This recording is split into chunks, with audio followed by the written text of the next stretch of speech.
Hey there, John Morris here, johnmorrisonline.com. Welcome back to another episode of the John Morris Show. So this episode, the big idea behind this is I really want to give you some practical and useful tools for, again, moving from this idea of making claims and sort of talking about why people should hire you to actually moving into providing very specific elements of proof so that you can be more believable when whether it's you're selling your ideas or you're trying to sell yourself in an interview or you're trying to sell yourself to a freelance client, whatever it is, moving into providing proof and being more believable in everything that you say. And I think more specifically than that, how to go in and extract from your experience, no matter how much or how little you might have, being able to pull out and extract those elements of proof. Because the truth is, even if you don't think so, there's elements of proof there that you can find. You just have to sort of know how to look for them. And really the big kind of secret here with all this is something I learned from a friend and for a while a mentor of mine, which is the power of leverage and how even the smallest things can be leveraged. And his story is a real great lesson in that. So that's what we're going to get into in this episode and talk about exactly how to do that. Before I do, I'm starting a new segment that I'm going to be doing on Fridays for the show, and that is to highlight some of you out there and sort of show you off. And so I'm calling this the Patreon Supporter of the Week, and this week's Patreon Supporter of the Week is Ivan Tabongo, and Ivan works with a website called addonflare.com, and addonflare.com provides premium add-ons and plugins for the Zen 402 forum software. They also offer custom development to build add-ons from scratch. And I was looking over at the site, and so if you don't know Zen 4.0, as it says, it's a forum software, and AddonFlare builds add-ons for Zen 4.0. And some of the ones that they build are things like paid registration, advanced forum stats, a V-bulletin to Zen 402 custom import. They do audits, installation and upgrade, custom development, and more. So again, be sure to show Ian some love. Thank him for supporting the show. And also, if you're working with Zen 4 at all, you're interested in forum software at all, be sure to check out addonflare.com. Again, that's all one word. I'll also post the link in the show notes page for this episode, which will be johnmorrisshow.com/310. Now, of course, if you'd like me to promote your project, just like I did here, I'm going to start doing this every Friday on the show. So if you want me to promote your project, then consider becoming a Patreon supporter at johnmorrisonline.com/Patreon. These little ad spots like I just did, those normally, if someone were to approach me, I've had people approach me before about it, I would charge $150 for an ad spot like that. But as a Patreon supporter, you get it just as a part of it. All you have to do is submit your information. And again, every Friday I'll do that. So, and along with that, you're also going to get all of my courses in the past, PHP courses, Upwork courses, all of that, plus all the future courses that I release as well. And you get all that for just $10 a month. So if you want to learn more and enroll, you can, again, head on over to johnmorrisonline.com/Patreon. All right, so this episode the idea for this episode came from a question that I got on Facebook from Assad. So here's what he said. Amazing tips, man. These are really helpful. I have a question.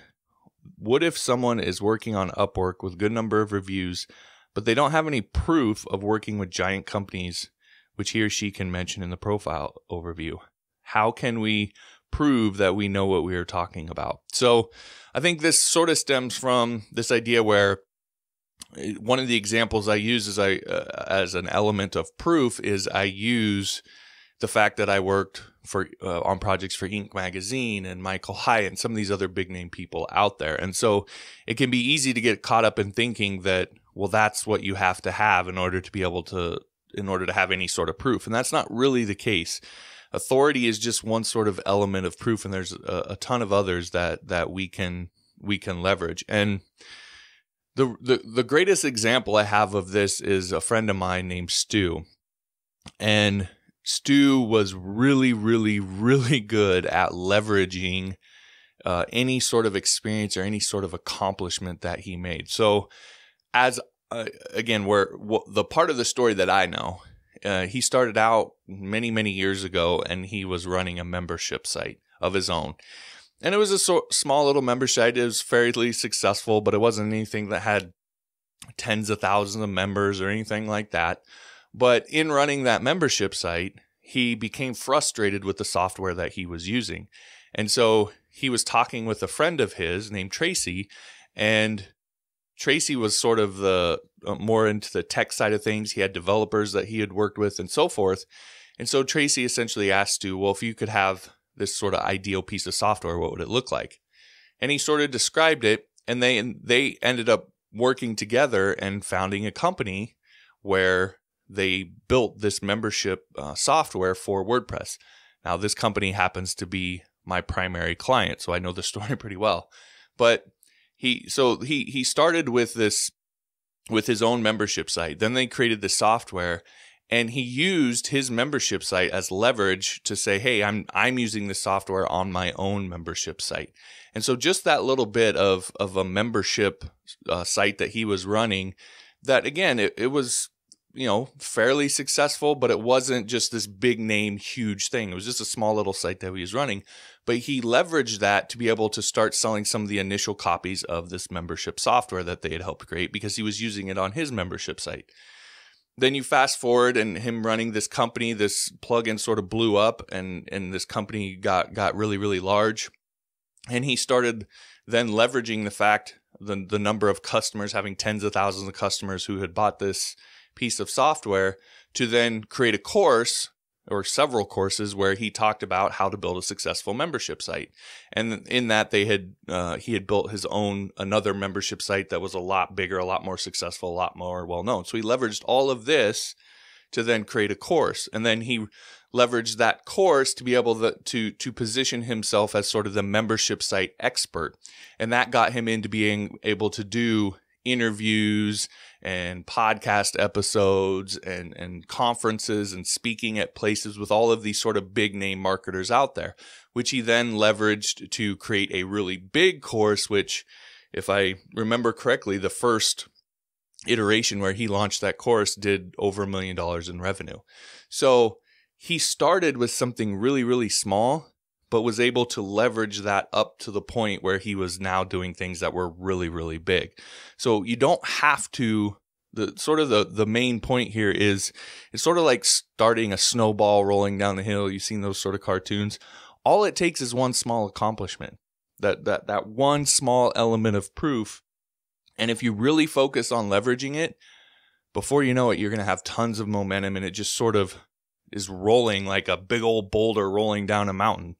And, you'll be the one talking about how you worked with this big name and that big name, and you'll have clients seeking out to hire you.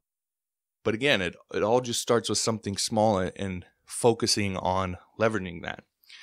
Now, the thing about this is, I know that for some of you that might sound scary, right? Thinking of that momentum and getting to that place where you're working with these sort of big name clients, that might seem a little scary, and you might question, is this something like, can I do this? Well, the thing about Stu is he's really just a regular guy like you and I. And it's not some cliche thing. It's really true. I know his story very well. All of this, it wasn't like his parents were sort of into this whole sort of online marketing thing or anything like he was complete outlier from his family. In fact, he went sort of the traditional route, got good grades in school, went to college, got his degree. He actually got hired at a sort of traditional corporate company. And I think he worked there for a short time, and maybe it was a couple months or maybe 6 months or a year, but it wasn't very long that he worked there, and he realized, like, this isn't for me. This isn't going to work out. And so he made a choice. And that choice was to say, no, I'm not going to go down this path. I'm either going to succeed or fail, but I'm going to succeed and fail doing what I want in life. And it sort of reminds me of, if you ever watched the documentary with Jim Carrey called Jim and Andy, I think Jim and Andy, The Great Beyond. If you've seen that, he talks about his father and how his dad had worked. I can't remember what the occupation was, but he had sort of worked for sort of traditional sort of company all his life, and he never really liked it. And he has this line in the movie where he says, from watching my dad, I learned that you can fail doing what you don't love. So you might as well do what you do love. And I think that's very, very true. And another thing that he said is so many of us choose our path out of fear disguised as practicality. So the point here is that, you may be questioning, what's practical, what you're capable of, and so forth. But the reality is you can fail at playing small too. So you might as well go after what you want. You might as well go down this path. You might as well start leveraging this stuff and try to build this momentum and get to that place and see what happens. Right? And let the chips fall where they may. But you don't want to live a life like looking back where you just regret never having gone for it. And again, it can start with something really, really small. So I want to give you some sort of practical how-to about how to actually do this, give you some meat here that you can sort of latch onto. So this is what I responded to Assad and said. I said, authority is only one element of proof. Reviews from well-known people work well because you sort of siphon off some of the authority that they've established. But it's not the only way to establish credibility. For example, volume is one way. Social proof is another. Specialization is actually one that you can use too. So, and for him, he mentioned he had a bunch of positive reviews on Upwork. Well, that's what he should lean in on. That's what he has right now. So you have to lean in on whatever you have. But as I said, authority is only one of these sort of elements of proof. And authority is, there's 5 I'm going to go through here and show you that you can use to look at your experience and see if you can pull these out. Okay, so again, authority is one of them. So this is things like I've worked with these big name clients, or I was the lead instructor for et cetera course that would matter to potential clients of yours. So for example, I was the lead instructor for the Wishlist Member Certified Developers Program. In our market, that means something. We had this Certified Developers Program, and a lot of the people that these clients would be hiring would be people who had this badge and would talk about them being certified developers. So me saying I was the lead instructor for that course gives me an element of authority. It could be I have a certification in this XYZ that means something. Whatever it is, establishing some sort of authority is one way, but it's not the only way. As I mentioned, another one is volume. So a lot of Upwork profiles I see that are really, really successful, one of the things they'll say is I've worked on over, 100 of this specific type of project, or I've built, this many number of websites. They sort of lean in on volume and just the amount of work that they've done. And again, that helps establish a little bit of credibility. You can't have worked on that many sites in people's mind. You can't have worked on that many sites if you don't know what you're doing. And on the other side of that is, if you've worked on that many sites, you probably have some idea of what you're doing because you've done it so much. So again, that's another way of establishing proof or credibility. Another one is social proof. So if you have a bunch of positive reviews, you should be leveraging those positive reviews. Here's what this client said. Here's what that client said. Or I have this number of 5-star reviews. Rob Percival's course, the Complete Web Developers course on Udemy, is a really good example. One of the things that he would highlight right off the bat on his sort of sales page is the number of 5-star reviews that he had on the course, and the fact that he had the most 5-star at one time. He had the most 5-stars reviews of any course on Udemy. So again, that's social proof. That's an element of proof that you can use. Another one I talk about a lot is specialization. And this is sort of just a quirk of how our mind works, but we tend to think that specialists are experts in the thing that they specialize in, even if they may not be at all. But because they say they specialize in it, we tend to believe that they are. So simply saying, I only work on XYZ projects, that's a little bit of proof. That's a little bit of credibility. That's sort of just it's this quirk of the way we think. Now, the thing about that is you can do that right now. You don't need to have any past work. You don't need to look at any of the stuff that you've done. You don't need to have done anything. All you need to literally say is, I specialize in XYZ. So that's something you can do right now, no matter how much or how little experience you have. The last one then I'll talk about is passion, which is another one you can just do. So people tend to, if you are really passionate about something and a client sees that, they'll tend to believe that you're just going to care more about their project. And that gives you a little bit of credibility. That gives them an incentive to hire you over somebody else.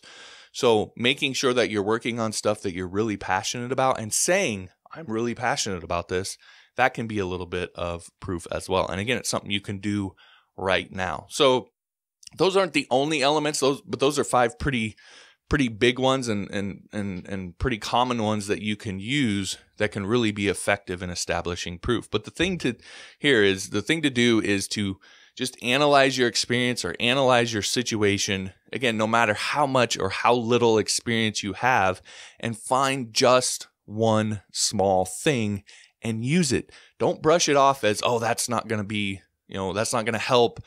That won't be that impactful, whatever. Remember, this is a Gary Vee line, but I 100% believe this. 1 is greater than 0, right? Having something is better than having nothing. So find any little element of proof that you can and use it to get a second. And now you have 2 things. Use that to get a third and a fourth and a fifth. And before you know it, you're going to have this massive pile of proof. You'll have all these big name projects you've worked on, or you'll have hundreds of projects or thousands of projects that you've worked on. And that will position you as one of the top experts in your field. And once you reach that sort of level and that sort of status as a top expert, I mean, getting work's not going to be a problem. It's going to be picking and choosing what projects you work on. It's going to be more about learning how to say no and all that sort of thing. So getting work's not going to be a problem. But to get there, you have to get started. So again, look at your experience, your situation, and find that one small thing that you can leverage to get that ball rolling. All right, that'll do it for this episode. If you got value from this episode, I do hope that you'll, again, consider becoming a supporting listener of the show over on Patreon at johnmorrisonline.com/Patreon. Also, if you liked the episode, be sure to hit the like button. If you haven't yet, be sure to subscribe. Also hit the notification bell so you make sure you actually get notified when I post new videos. If you want links to subscribe on Android, iTunes, TuneIn, plus links to all the past episodes of the show, you can find that at johnmorrisshow.com. And finally, if you'll rate and review the podcast over on iTunes, I'll give you Module 1 of my PHP 101 course for free. All the instructions on how to get that module are at johnmorrisshow.com. Just click on the Start Here link at the top. All right, thanks for listening. We'll talk to you next time.